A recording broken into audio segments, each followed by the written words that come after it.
Je m'en souviens très précisément, c'était une histoire de 8 pages qui s'appelait Le Conservateur, dessinée par un certain Floch, qui ensuite a fait pas mal parler de lui. Et c'était ma première bande dessinée au niveau scénario et la première bande dessinée de Floch au niveau dessin.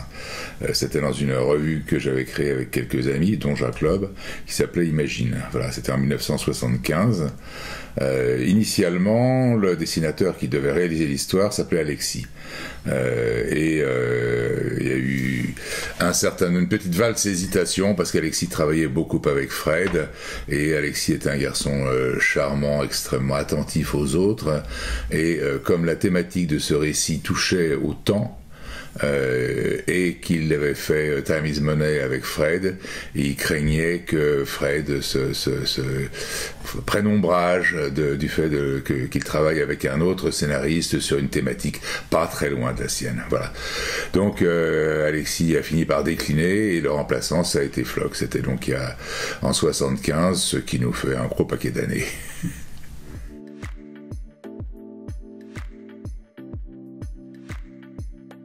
Je n'ai pas a priori de méthode de travail. Je me méfie justement de tout ce qui est méthode, façon de faire, guide de ceci, ABC de cela. Je crois beaucoup à l'improvisation. Je repense toujours à la fameuse phrase d'Einstein qui disait « Ton seul modèle doit être toi-même, aussi effrayant soit-il ». Donc il m'arrive souvent d'être effrayé par la nécessité d'inventer une histoire en un temps donné, avec plein de regard scrutatif et donc je ressens une forme de panique. J'ai dû commettre pas loin de 250 livres, je pense, à cette heure-ci, et c'est toujours ma femme qui tempère mes angoisses quand je lui dis là j'y arriverai pas. Mais t'en as fait 249, oui, mais j'arriverai pas à faire le 250e. Là ça coince, j'y arrive pas, je sais pas.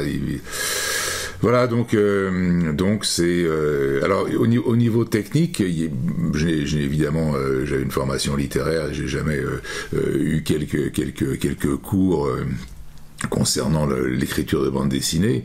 Tout ce que j'ai eu, c'est qualitativement important, certes, c'était les conseils de mon ami Jacques Loeb, scénariste émérite, entre autres de Transpersonnage et de Super Dupont, à qui je posais des questions sur comment fait-on, tu te débrouilles, tu sais très bien te débrouiller, voilà. Moi je rêvais d'une chose, c'était de fouiller dans sa corbeille à papier pour voir comment il s'y prenait. Alors, dans les moments de grande angoisse, je relisais les maîtres, je relisais Hergé, je relisais Tillieux, avec des questions des fois stupides, mais comment raconte-t-on le déplacement d'un personnage de chez lui à la gare? Voilà. Pour une raison X, un personnage doit aller prendre son train. Qu'est-ce qu'il faut représenter? Le personnage chez lui dans son entrée qui met son chapeau, une case, qui prend son manteau, deuxième case, sa canne, 3, il ferme la porte à clé, 4, il descend le perron, 5, il est dans la rue, 6, oh, pas une seule dans la rue, il faut montrer que la rue est longue. 7, 8, 9, 10 dans la rue. 11, il achète son billet. 12, il descend l'escalier de la gare. Et là, on a 4 pages pour raconter rien. Bon, alors on a le personnage qui est chez lui, on va faire court. Le personnage est chez lui, et il est chez lui, il se lève, et il sonne à la porte de son interlocuteur à 5 km de là. Ah ben non, ça va pas, on comprend pas. Donc, maîtriser le temps, dans le principe de narration et tout, c'est très très très compliqué. Donc dans ces cas-là, quand j'avais vraiment un gros doute, une grosse bouffée d'angoisse, je reprenais mes classiques et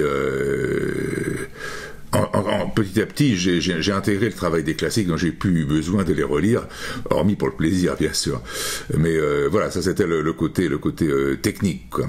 Et puis au bout de quelques temps, ce côté technique, on l'intègre. La plupart du temps, quand il s'agit de faire des histoires de 46 pages, j'allais dire, j'ai une espèce de moule à 46 pages qui est intégrée. C'est-à-dire que mon histoire, elle va retomber sur ses pattes à la 46e. Comment expliquer ça à un débutant qui voudrait avoir des conseils? Je suis un foutu de lui dire. Il y a des grandes lois, bien sûr, la lecture toujours de haut en bas, enfin, pour la bande dessinée occidentale, et de gauche à droite. Bon, la lecture à l'intérieur d'une case, des bulles, également selon une diagonale qui va de haut en bas, bas et de gauche à droite. Bon, il y a des règles comme ça. Arriver en fin de page, si possible, avoir un petit quelque chose qui donne envie de la tourner, cette page. Ça, c'était ce qu'on apprenait à la grande époque de la presse, les hebdomadaires, les Tintins, les Spirou, où il fallait créer le suspense qui allait amener le jeune lecteur à acheter le numéro suivant. Voilà, quelle est l'ombre menaçante qui arrive en premier plan, qui se projette sur notre héros terrifié. La suite dans une semaine. Voilà, donc tout ça, c'était des choses qu'on intègre petit à petit, c'est le métier. Et puis alors, au-delà du métier, il y a bien pire, c'est l'idée, c'est l'invention de l'histoire. Alors ça, c'est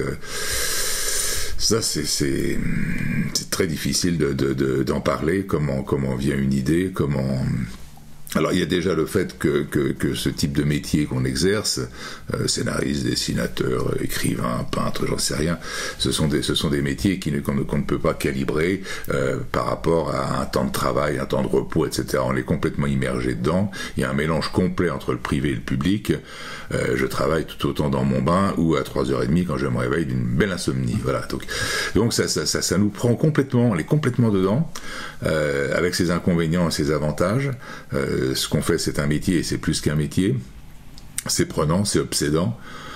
Et cette obsession se poursuit jusqu'à une espèce de frénésie pour donner forme à une histoire, pour dénouer des nœuds dans cette histoire qui la rendent impraticable.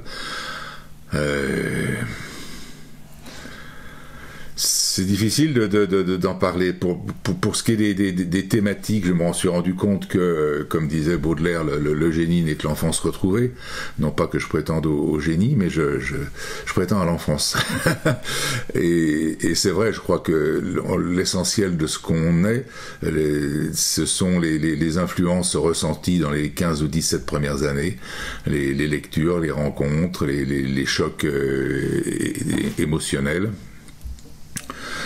Et donc ça revient comme une espèce de leitmotiv qu'on réinterprète toute sa vie, quelqu'un disait que les influences, oui, les influences étaient nécessaires, étaient une chose tout à fait légitime, mais ce qui était terrible, c'est d'avoir une influence. Non, il faut être comme l'araignée au milieu d'une toile, chaque partie de la toile s'accrochant à tel ou tel domaine qui nous ont marqués et dont on se fait un peu le prolongement.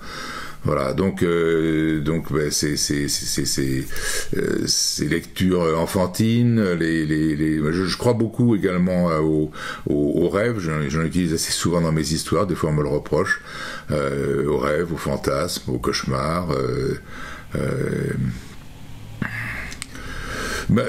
Ensuite, c'est vraiment une question personnelle. Je sais qu'il y a beaucoup de mes collègues qui travaillent sur des secteurs qui sont plus sociopolitiques, des sujets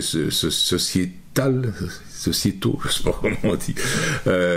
Moi, c'est pas mon truc. Moi, je ne néglige pas du tout l'actualité, mais l'actualité, pour moi, est quelque chose de brut qu'on trouve dans le journal ou en ouvrant la radio. Donc, je ne me sens pas de broder ou de rebondir autour de cette actualité. Moi, je suis plus sur un domaine fantasmatique et humain. Voilà.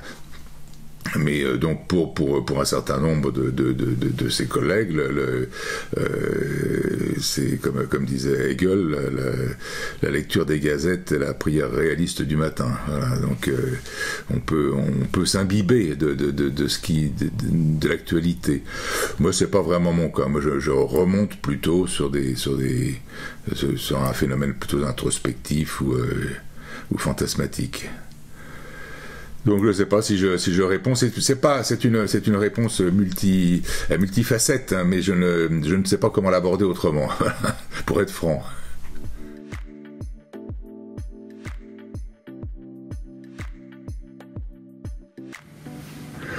Sous forme de boutade, je te répondrai travailler avec Alexis. Malheureusement, Alexis a disparu il y a 40 ans. Mais c'est vraiment quelque chose qui pour moi était fondamental. J'avais beaucoup d'amitié pour ce garçon, qui était d'un talent absolument extraordinaire. Il n'a pas eu beaucoup depuis à ce niveau-là. Donc ça a été quelque chose, et c'est vrai que souvent j'ai répondu ça à cette question. Que dire de façon plus réaliste ? faire quelque chose que je n'ai pas fait. J'aimais bien cette phrase, je ne sais plus de qui disait on peut pomper les autres autant qu'on veut. Ce qui est terrible, c'est de se pomper soi-même. C'est-à-dire de se répéter, c'est de tourner en rond. Donc ce serait de faire quelque chose de différent, d'aborder des choses distinctes et les faire passer à travers la bande dessinée, parce que je fais également des romans, des choses comme ça. Ce qui est des fois plus facile pour certaines thématiques. Et donc ce serait peut-être de faire passer dans la bande dessinée des thématiques qu'on trouve rarement. Là, sur le quatrième volume le troisième volume de Terre, que je fais avec Christophe Dubois chez Maguen, on travaille sur la notion de temps, le déroulement du temps, la façon dont le temps circule, et on envisage, on joue avec l'idée d'un temps qui repartira à rebrousse-poil. Voilà. Donc, une thématique que je ne pense pas avoir vue dans l'album qui va sortir le mois prochain avec Bertrand Marchal, qui s'appelle L'homme qui inventait le monde, c'est le pouvoir que serait susceptible de donner quelqu'un qui se serait trouvé en rapport avec ce qu'on appelle l'antimatière. Bon, c'est d'essayer de trouver des situations ultimes sur le déroulement du temps, sur les perceptions, sur le pouvoir. Alors j'ai un thème, mais qui j'espère le faire un jour, qui serait sur la mort. C'est-à-dire raconter que la première page pourrait par exemple être la mort du héros, quoi. Et puis ensuite il y a 3 albums. Voilà. Envisager ce que au-delà de la mort. Voilà une aventure qui me semblerait bien distincte de celle auxquelles on est habitué, quoi. Voilà. Et des histoires, c'est vrai que les histoires de gens qui se battent pour du pognon, pour du pouvoir, pour une fille. On a déjà vu quand même. Hein. Bon. Donc j'aimerais inventer des challenges qui soient plus puissants, quoi. C'est comment lutter contre la mort. Comment, quand on passe de l'autre côté, peut-on retomber sur ses pattes. Voilà. Ce serait inventer des choses de ce genre-là, partir sur des. Mais évidemment, c'est pas facile. C'est pas facile. Je n'y suis pas. Mais bon, j'ai 2-3 trucs comme ça qui traînent au fond de la tête, en me disant peut-être qu'un jour, sait-on jamais, j'essaierai d'aborder. De quelle façon, j'en sais encore rien aujourd'hui, mais d'aborder des thématiques de ce type.